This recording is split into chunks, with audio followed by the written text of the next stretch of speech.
Ambulance service, the patient breathing. I don't look good. Multiple requests for ambulance, fire and police. So there's got something penetrating through the eye. This is the extreme front line of the NHS. Oh my God, he's lost his leg. Critical cases. There's been a helicopter crash. In dangerous places. They've fallen into the canal. Highly trained and constantly tested. These specialist paramedics are prepared to go anywhere. You do get a bit of an adrenaline rush. Underground. So he's not breathing. Under attack. Is there any update on the shoot? They fired a good few rounds into the car. Under pressure. If we become injured, no one's coming to get us. The NHS's Hazardous Area Response Teams, HART for short, have one mission: to save lives, whatever the odds. For us, it's another day at the office. And this is their life or death world. It's 7 a.m. At HART HQ, it's the start of the day shift. But this morning, breakfast is going to have to wait. 999 mode activated. Papa team led by Croxy are racing to a reported 5-car crash in Wakefield. Hotel 13 guns. 3 people are feared dead. Others are seriously injured. Can you put 1022 onto this detail as well, please, Ella? Just to let you know, crew just requested HART and RAT cover. Roger, all received. No lights, yeah. What the hell has this gone on at this time of morning? But it's up this way, mate. So it's M62 at top of here. It's just a few minutes' drive. Going towards Wakefield? Yeah. Paramedics who specialise in cases of cardiac arrest are also on the way. So they've requested HART and RAT? Yep. Fucking race or something? Well, this is there's 3 fatals. Get out of the road. 3 fatals? Yeah, apparently. It's down here somewhere. On the corner of a residential street, there's been a head-on collision. Give me 2 minutes to find out what's going on. Fire crews have covered the back of a black Golf. It was overtaken on a blind bend. In the rear seats are 2 passengers killed instantly in the impact. We've got a multi-car RTC and we've been told so far it's potentially 3 fatalities, so we're just going to get as quick as we can and we'll see what we get when we get there. Our team leader's already advanced, so he'll just point us to a patient as soon as we arrive on scene. Morning, Uzi.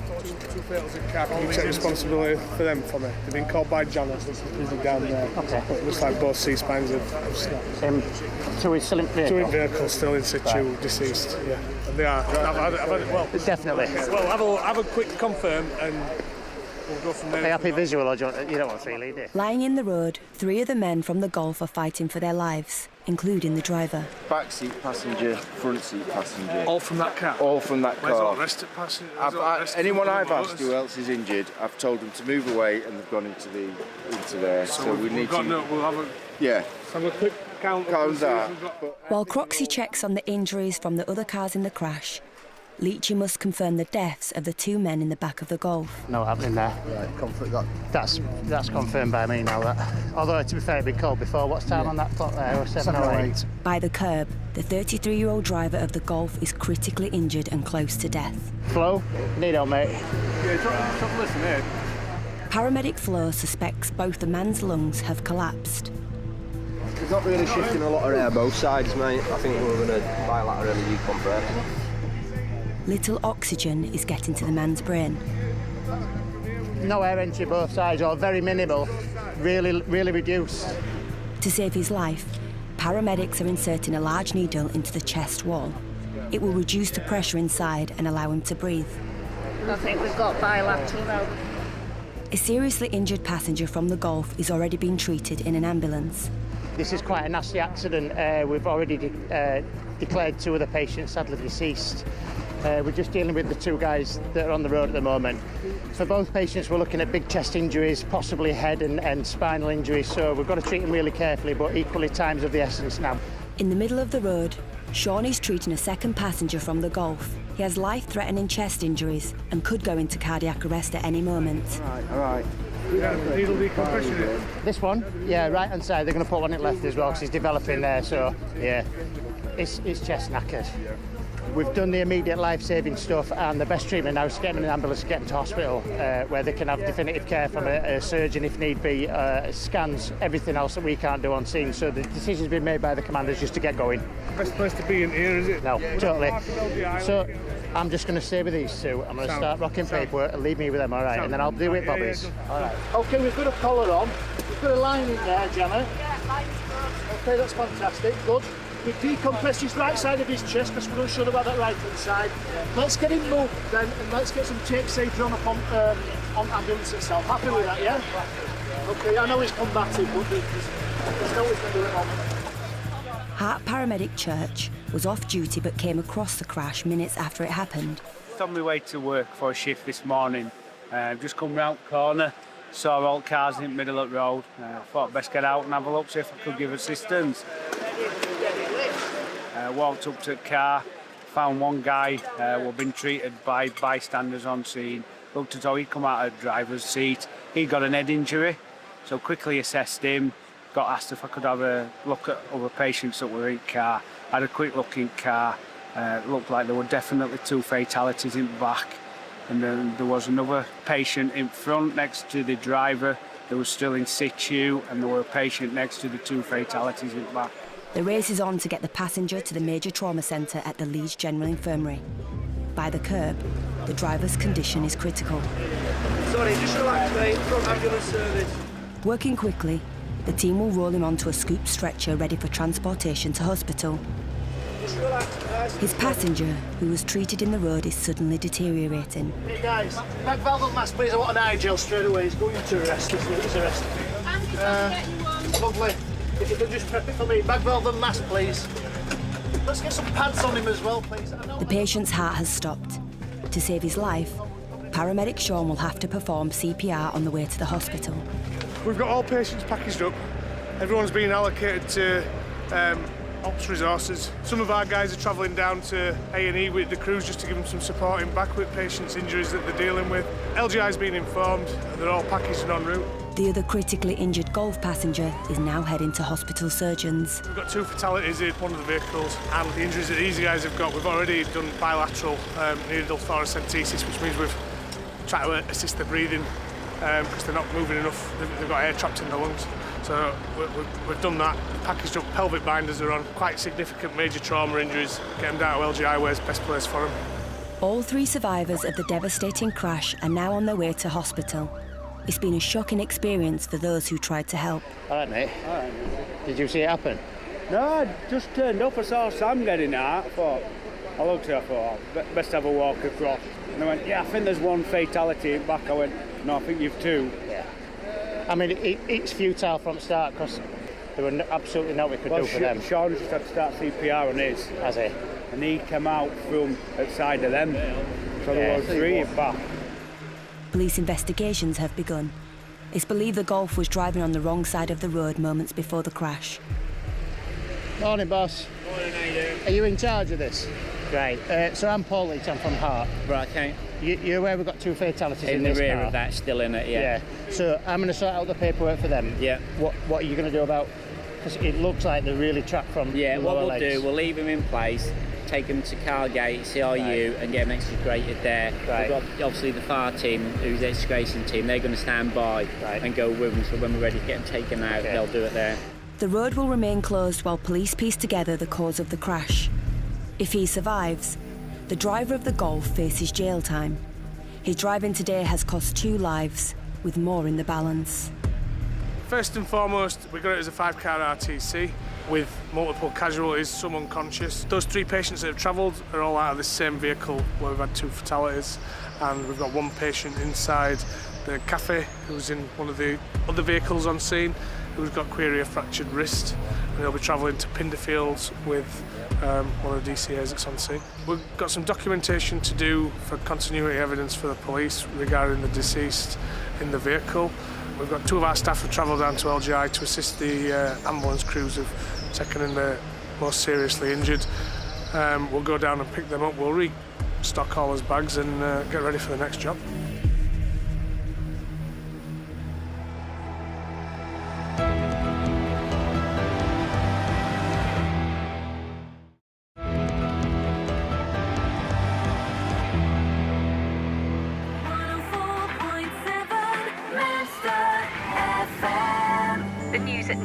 And charities in Scarborough say they've been overwhelmed by donations from the public following news that 150 Afghan refugees have been given temporary accommodation in the resort. Many face death at the hands of the Taliban regime. Is it Grand Hotel? Grand Hotel. A bomb. Bomb in an hotel. 999 mode activated. We've got a call at the moment for a hotel in Scarborough. So it's a fair run out. With threats of a bomb in the hotel that they're threatening to detonate. It's unconfirmed at the moment, but obviously we take all threats like this quite seriously because the potential to ignore it and turn out to be viable would obviously be quite destructive. It's a marathon 70-mile drive on blue lights for Lee and Papa team. Who'd have thought we'd have been Scarborough today? They are heading for the hotel where many of Yorkshire's Afghan refugees are staying. Everyone is out of the hotel at the moment. They've done a bit of a quick sweep and not found any devices as yet. I haven't had any further updates. Police have sealed off part of the town centre. They're having this as the outer cordon then, are they? Yeah. Just on the outside of the road here. Marvellous. Okay. 21 on scene. The rest of the team are still en route. Mark and Rebecca know the size of the hotel means this won't be an easy task. It's a massive building, isn't it? Yeah. The story is, it's a lady who phoned the ticket office and just said there's a bomb and hung up. And that's been the only intel so far. A senior ambulance service manager is bringing Lee up to speed. So the cordon is 100 metres. Okay. Everyone's has been evacuated. We've had our first meeting, our first JSIP, and that has confirmed that all the hotels have been evacuated. Which hotel is it then from here? It's just around the corner. Around the corner. And we're still waiting for the search dogs. Yeah. With the bomb disposal. Police are taking the threat so seriously, offices, shops and 2 more hotels have also been evacuated. That one there? Yep. No, there was quite a lot of Afghan evacuees in there. Right. Living? Just waiting. Yeah. So there is the assumption that they're all out, but there might still be a couple of lingerers in there who haven't wanted to come out for whatever reason. So there's hotels on that side. That's the travel lodge down the corner there. That's been evacuated as well. Right. And this house. And that one that you just went past. Lee's job is to prepare for the worst. I have got a wagon coming up with all our mass casualty stuff on the back of it anyway. Okay. But they're like 85-mile-an-hour flat-out things. Yeah. Police have set up an emergency response centre close to the hotel. We'll see what they say with regards to the intel on viability. Yeah. The hotel was built in the town's Victorian heyday and boasts 412 rooms. Emergency services face a massive task searching all 12 floors. Hi guys. Hey, right. Update. The police Silver is on his way here, I think from York. Yes. When he gets here, there's going to be an assessment. 28 on scene. Everyone's evacuated at the moment. They've taken them up to the spa, the swimming pool. They're all Afghan refugees currently living in that hotel. We've gone through the rooms and best evacuated them and every property around it with a 100-metre cordon currently in place. They daren't open any doors just in case it is viable and opening a door does anything disastrous. So they're bringing some dogs down from North Yorks to have a little look around, but he reckons we're probably going to be looking on protracted for 8 hours or so. There's controversy over the number of refugees dispersed to towns in the north, and police are aware the Afghans could also be targets for Islamist militants. They've been put elsewhere for the moment to make sure that they are comfortable. There's been a quick search of the hotel as safely as possible without disturbing anything, but they're going to get the dogs in and just confirm whether there are any explosives in the property or not before EOD are called to deal with any potential devices. In the hotel, it's not possible to search every individual room because you don't want to be opening doors and things like that and disturbing, but as many as practically possible have been evacuated from that property, yeah. But the evacuation is already creating other problems. Holidaymakers, many of them elderly, are continuing to arrive for overnight stays. Coach driver's got a busload of passengers to go to a hotel. Not happening. One of which, it's not a problem yet, one of which is on oxygen. Yeah. There are oxygen, spare new oxygen bottles in the hotel. How long's the oxygen left that they've got? Right. Is it everyone you've got on here is expecting to go in there, or have you got other places you're going to? I've got the Royal and I've got the Grand. That is not going to be viable for the next 8 hours minimum. So the lady who needs the oxygen. One woman with a respiratory condition already needs help. I'll get you some sorted. Right. Flo, could you grab us your small O2? She's puffing away in there. She's got no O2 with her now. Everything's in the hotel. She's all right in herself. I think she's more worked up. But I don't know what he's going to do. He can't sit there for 6 to 8 hours with all them on, can he? May as well let him go for a wander and then come back. Some of the refugees have good reason to fear reprisals from Taliban sympathisers. The update so far, all the Afghans have been evacuated to the spa. Yep. And there is some heavy security there because there is some intel that... Right. Confirmed intel via them. Yes, there may be. Okay. They may be at risk. Okay. The arms police are there with them. There are a number of refugees in there who were in support of the Allies and the Ministry of Defence, so potentially worked as interpreters or staff. So it kind of elevates the fact that it could be a viable device within there if someone's upset with the fact that they were in support of the troops. There's good news about the coach passenger. She's feeling much better after being given oxygen. Yeah, she's all right. Yeah, she's just on 2 litres, just the normal oxygen levels. So I just said I'd keep bobbing over and having a look at her. Yeah. She's all right. Cool. The search of all 12 floors at the hotel is about to begin. Following the briefing, the police have decided that they're going to not do a fingertip search because that will take like maybe days because there's 412 rooms, so they're not going to do that. So they're going to do all the communal areas. So the idea is that the dogs and the Pulsar, there's quite a few of them now that have arrived. So they're going to do communal areas, lifts, but they're also going to look at who's booked out yesterday. If there is a bomb, HART's job is to deal with the immediate casualties. Should anything happen, you know who's missing and where they might be missing. As police from 2 forces move in, the risk of a blast is becoming more serious. HART's job now is to provide medical support to those officers, should there be any casualties. Generally, the first person on scene will do the triage, depending on the scale of the incident. And you're just working out who the most critical patients are.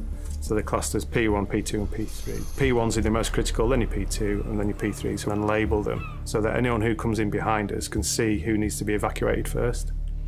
Obviously, we do minimal interventions at that stage, which are life-saving interventions. So cat tourniquets, simple airway manoeuvres, last bandages, that kind of thing. So it is really, really rudimental, quick, need to save your life, and then move on. The lessons of history like the IRA bombing in Brighton in the 1980s and the more recent tragedy in the Manchester Arena mean HART take no chances. No, nothing's being ruled out. It's still being treated as a credible threat until proved otherwise. As police comb what was once the biggest hotel in Europe, the emergency crews and hundreds of vulnerable people can only watch and wait. But 8 hours after the call, search teams have found nothing. Not picked anything up at all. We've done a couple of actual physical searches in some of the areas. Stood down. Right. No finds. The tree is a hoax. It's been a colossal waste of time, but for the HART team, there's only one emotion. For me, relief. I don't want to have to deal with mass casualties, or it's not what I want to do. I'm trained to do it, but I don't really want to do it. That's a personal thing for everyone, I think. As far as we're concerned, stand down. Done and dusted.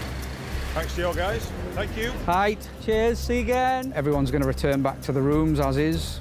Once everyone's back together from the spa, they're happy to go back in again. And a bizarre detail of the hoax call has emerged. Apparently the call was from America, so we don't exactly know who or why or where yet. So it is an iconic building, a nice old building within Scarborough. So yeah, shame it has to happen.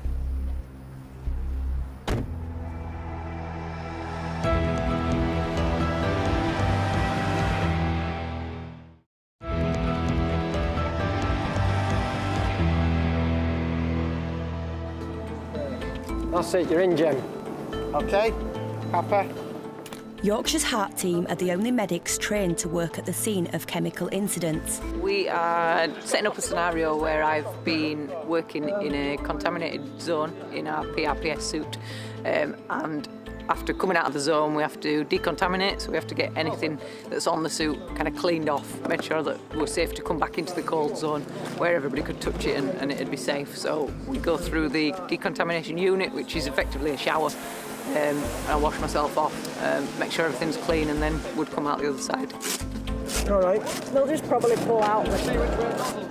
These gas-proof suits mean they're ready and equipped to treat people overcome by toxic or corrosive substances.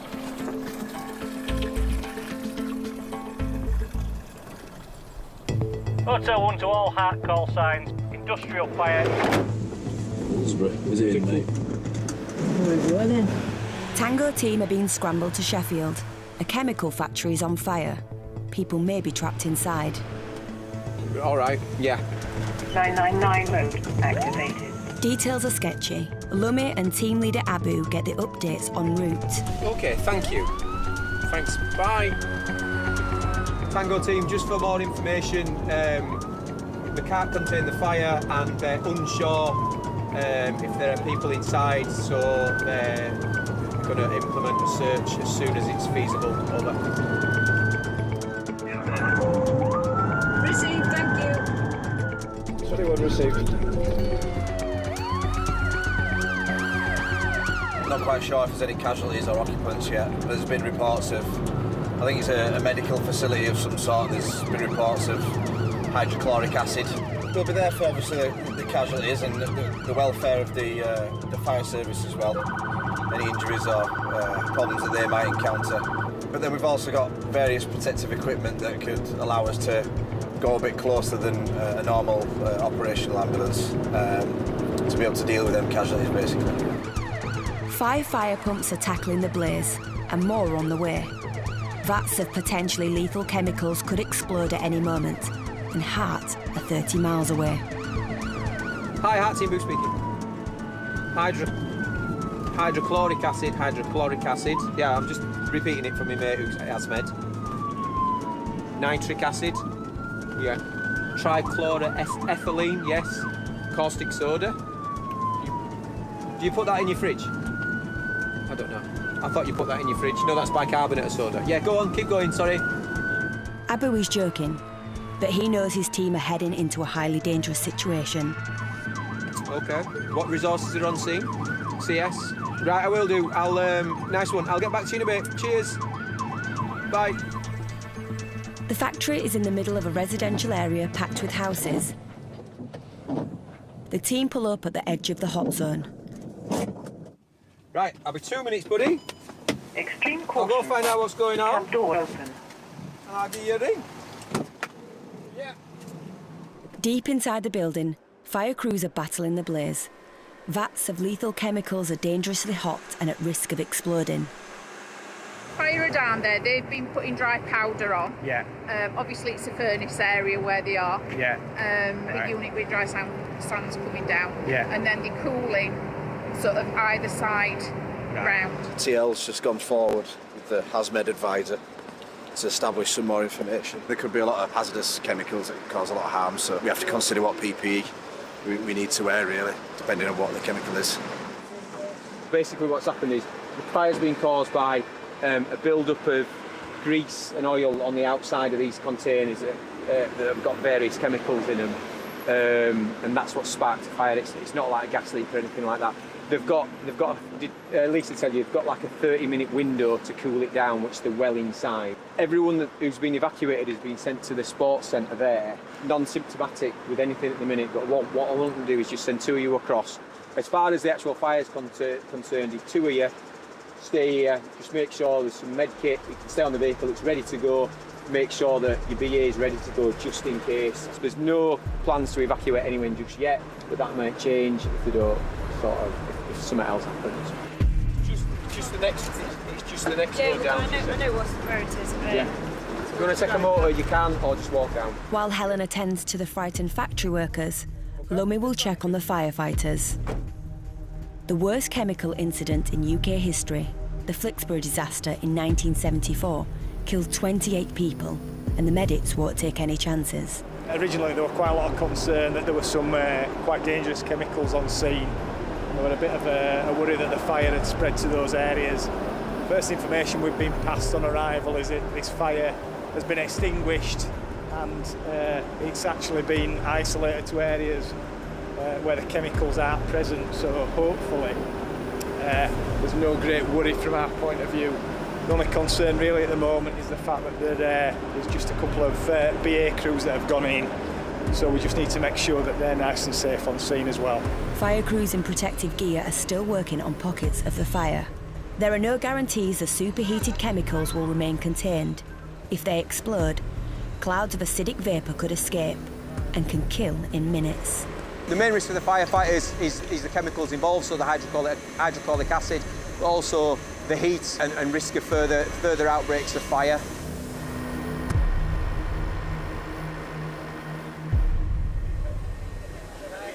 But after 2 hazardous hours, there's good news from inside the factory. The flames are finally out and disaster has been averted. But HART have been a reassuring presence for firefighters. Now extinguished, the furnace is... It's turned out it's like the grease and the oil that's been involved mostly on top of it.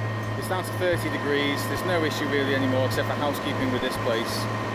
So no, thanks for hanging about. What are you leaving here? We're just leaving the initial 3 pumps in the tents for now, but we will be winding down within the hour. Yeah, all right. All right, thanks very much. Yeah, take it easy. Nice one. We could have had serious impacts on the staff, on emergency responders, but also on the local population. We'd have had to instigate special measures such as evacuating homes, evacuating local businesses and getting them a safe distance away, and then obviously monitoring their health and well-being. So yeah, quite a challenge for us, but thankfully not today. And they're happy for us to stand down, so we'll just return to OSU at Morley and await another call.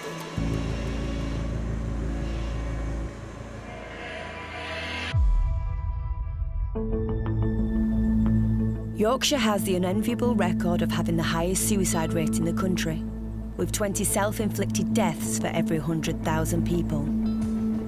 999 mode activated. It's late at night. HART are being called to a small West Yorkshire town. A man armed with a samurai sword is threatening to throw himself off a roof. Oh, God, I thought he'd gone right up his backside then. Bravo team led by Andy are on their way. It's a 10-minute journey. Police are here now, so with a bit of luck we shall proceed down and we'll take it from there. Got someone on scene. They arrive just after the man has jumped headfirst off a roof. He's still alive. Hi, hello, it's Andy. Just a quick update. So we've got a doctor's car here. They're setting up for an RSI on this patient. At this moment, he's got a head injury. I'm not too sure what else. Armed police were trying to coax him down. Were you first on scene? Yeah, he's been stood up there. Right. I've just tried to talk to him. He's just thrown himself in front of me, but he's landed on his back. The paramedics are battling to save the man's life. He has catastrophic head injuries. Once we've got that binder on, let's keep him as warm as we can. They're preparing to anaesthetise him at the roadside, a critical procedure, but it needs a doctor to perform it. Lie still for us. The duty trauma consultant is racing to the scene. Okay, ready? Yeah. Okay. Right, let's get him covered up. Hiya, Kim, it's Andy Warner. I'll give you a full update. Basically, we're just getting access both sides. RSI's been set up, pelvic binder applied. Once we're RSI'd, obviously, we're going to LGI. So as soon as Sarah gets here, I'll keep you updated, Kim. All right. The man in his 30s is believed to have mental health problems and has attacked people with his samurai sword. This gentleman has had a domestic tonight. He's then brought himself around here with a samurai sword as well and just fallen straight off onto his head in front of the firearms guys who were looking for him because they've got a sword. So they've stopped and pulled up initially straight away and he's, as we've found him now, road crews are here sort of immobilising him. All right, so what we're going to do, we're going to lift straight up and then we're going to push on from this side, all right? No protracted injuries as such, it's just that impact on the floor. So as he's gone down and landed on his head, we're looking at potential massive head injuries, potential spinal injuries, and then major trauma just as he's dropped. So there could be long bone injuries, pelvic injuries, and then limbs as well. The team are turning a stretcher at the roadside into an operating theatre. Just draw up some rocuronium. It's in this smaller one on the inside. Dr. Sarah has arrived and will put the patient into an induced coma, a procedure called an RSI. All right. Sarah, he has been in alcohol as well. Hey, Kimmy, all right, it's Andy. Just to let you know, drugs are drawn up, so we're about to start RSIing very shortly. An IBP cycling every 2 minutes? Is it cycling every 2 minutes? Yes. Oh, yeah. ET tube, 20 ml syringe available. I've checked both cups. Yeah. LMA, iGel immediately available. Yeah. That's 1 minute. The man's life depends upon this procedure, which involves sedating patients and taking over their breathing. Yeah, that's through the cord. Tube going up the end of the boozy. Anaesthetising patients at scene has been proven to save lives in cases of serious head injury. The patient's got a significant head injury, so our doctor's here. She's just putting him off to sleep. It's better for his long-term prognosis, because he was quite agitated, kept pulling his oxygen mask off and things like that. OK, I've got his neck from now. He's paralysed, so can you put on the Thomas tube holder, please? All HART staff are trained for it, and guys off the helicopter, the doctor's not trained for it. Because it is quite a risky business. Obviously, the doctor's giving him drugs that's paralysing him, which means it's paralysing his breathing muscles, so he can't breathe for himself. So, it's an all or nothing sort of procedure. If we can't, intubate him and get a tube into his trachea, then potentially we'd have to look at doing a surgical airway to secure that airway on him. So it's quite a risky business to be doing out of hospital. Their patient is successfully anaesthetised. The race is now on to get him to hospital. About 5 minutes before setting off now? Yes, I'm ready to go. Right, I'll ring Kim on trauma desk and just update her with latest set of obs. Should we just get him loaded? Hiya, Kimmy, all right. We're just about to load up now. We've got pulse of 85, sats of 96, and a blood pressure of 127/75. Can you just watch him in and just check the tube again, please? Thank you.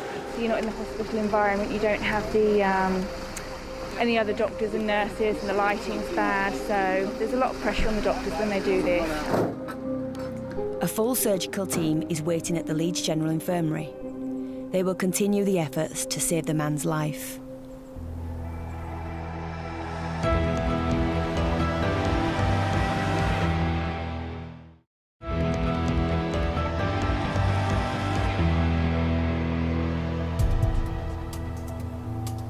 As well as critical cases, HART are on call for any ambulance crew called to a patient in a hard-to-reach location, no matter how mundane.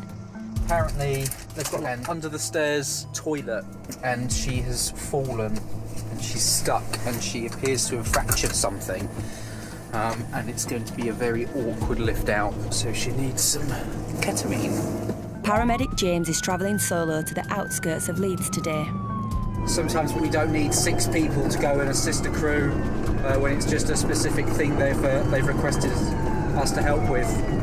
The HART teams carry a range of powerful painkillers that local paramedics don't, including ketamine. It'll be needed for the rescue. The elderly might have different rates of metabolism of drugs. The ketamine is a very short-acting drug. 2 ambulance crews are already in attendance at the woman's house. Why do I get the feeling this might be slightly more complicated than we've been letting on? Hello. James gets the details from local paramedics. So this is Gillian. Gillian has got bilateral prosthetic hips. Yep. She's stepped it down into here using a crutch and has lost her balance, no loss of consciousness, no dizziness, anything like that. Grabbed out for the towel rail, as you can see, that didn't survive. She's landed where you see her now. Couldn't get up. Initially, leg looked a little bit twisted inwards, but was more or less the same length as the other one. But if you look now, it's at least 3 or 4 inches shorter. Yes. Yeah. Gillian has had a nasty fall. She's tripped down a small step and may have broken her leg. Her daughter Jane came to help. My mum's 82. She's gone into the downstairs toilet and fallen very awkwardly. Can't get up. It looks like she's fractured her thigh.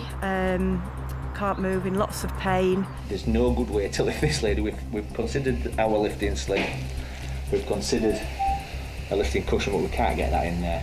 I'm thinking maybe Ket might be the way to go. Yes, I think we're right there. I've got a potential idea on how to get off the floor, though. HART's specialist rescue kit will come in handy for what could be a tricky and painful extrication. The lady's got quite an obvious fracture to her leg. It's just in a very awkward position, and it's a very painful manoeuvre to try and get her out. So we've just got to see what we can do for her, but I think pain relief is definitely top of the cards. Gillian's injury is serious. She's managing to remain calm, but she is wedged between the step and the sink. It's going to be difficult to get her out without worsening her injuries. And displaced fracture is it's moved, so it's not in alignment, which means that there'll be parts of bone in the places where it normally isn't, so it's pushing up against skin and muscle and things like that, which is causing even more pain. So this is the insert for the MIBS, right? But it folds in half. Okay. So it's sort of like half the length of a scoop, right? Which might be enough for her to sit on, for us to lift and rotate and slide out. Slightly nervous about the fact that she's obviously hurt herself and the fact that she's going into hospital. Not the best of times to be going in terms of COVID. So we have a plan. We're going to give you some stronger painkillers called ketamine. It's a very short-acting painkiller that just it will still hurt, but your brain will just forget to tell your body that it hurts. So step 1, we're going to sort you out with some pain relief. Step 2, we're going to pop this board underneath you, which is going to support you in this position. Yes. And step 3, which you probably won't remember, if the plan goes well, we're going to slide you up here. Because I think that's going to really hurt you if we don't give you something for it, isn't it? When it works, we're going to legs under here, onto the board, and then it's a case of up and over. Reset. Yeah, if we at any point have an airway issue, up and out, swift time, deal with it as and when. Okay? Yeah. James will administer the ketamine directly into Gillian's veins. It is the strongest drug the HART team carry and can cause hallucinations. Right, so for drug administration, if we can, everyone just nice and calm. No loud noises. It's a swift-acting drug. How you doing? You there? Can you hear me? The ketamine has kicked in. It's time to move Gillian. So she may still call out and scream, but the nature of the painkiller is that she shouldn't remember this afterwards, okay?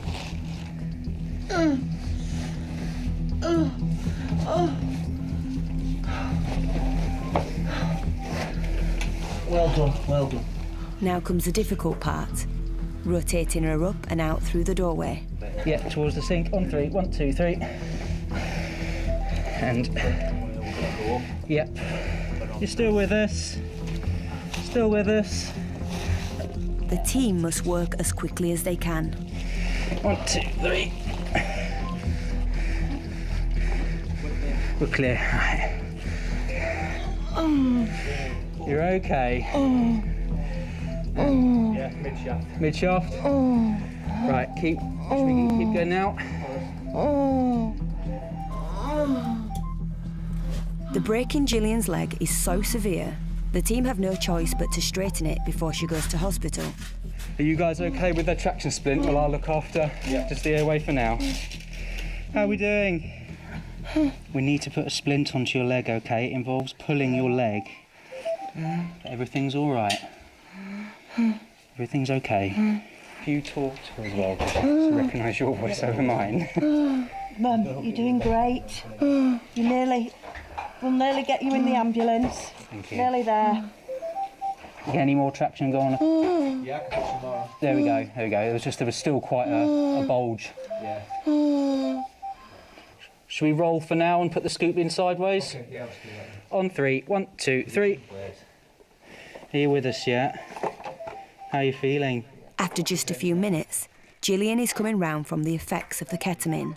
Are you in any pain at the moment? No. Are you pain-free? Yeah. Something's worked then, hasn't it? That's good. We'll have a bit of that, won't we? Can you remember of anything, what happened from us moving you? No. Good. That's what we were aiming for.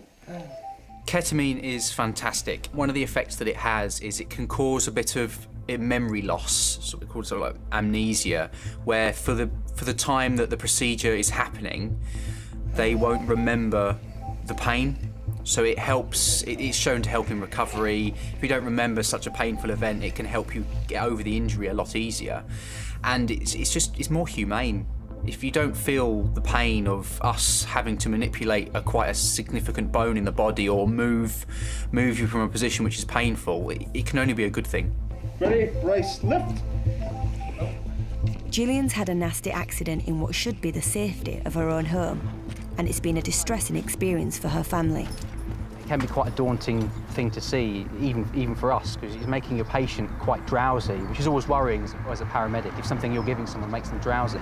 But we know through our training and our experience that this drug wears off quite quickly, and it's got a fantastic window of opportunity to provide a treatment or an action that we couldn't do without pain relief, such as getting her out of a really small part of a house. All right, Gillian, how are you? Still a little bit spaced out? Yeah. That's normal, okay? It's quite a quick-acting drug we gave you. So you'll be back with us shortly, okay? We suspect that she's broken her femur from the quite significant swelling she had to her upper thigh. The femur is a very significant and large bone in the body, which takes quite a lot of force to break, but when it does, it can be quite a life-threatening injury, as the volume of space it creates inside the leg can allow for a life-threatening amount of bleeding within the leg there. Gillian will soon be on her way to hospital. Her age means her bones are more brittle and will take much longer to heal. She may never fully recover her mobility.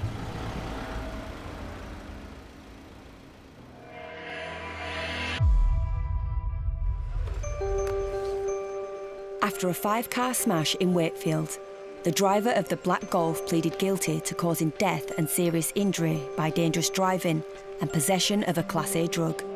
He was jailed for 10 years and banned from driving for 5.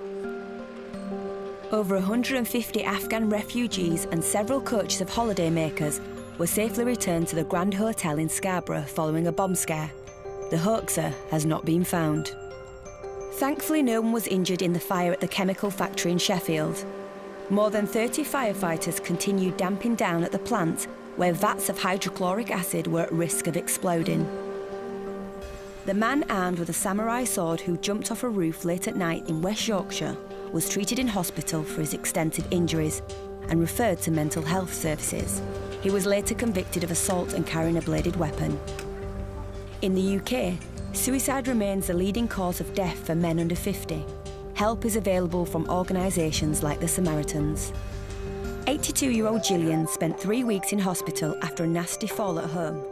Surgeons plated her broken thigh bone. She's still having trouble with her mobility.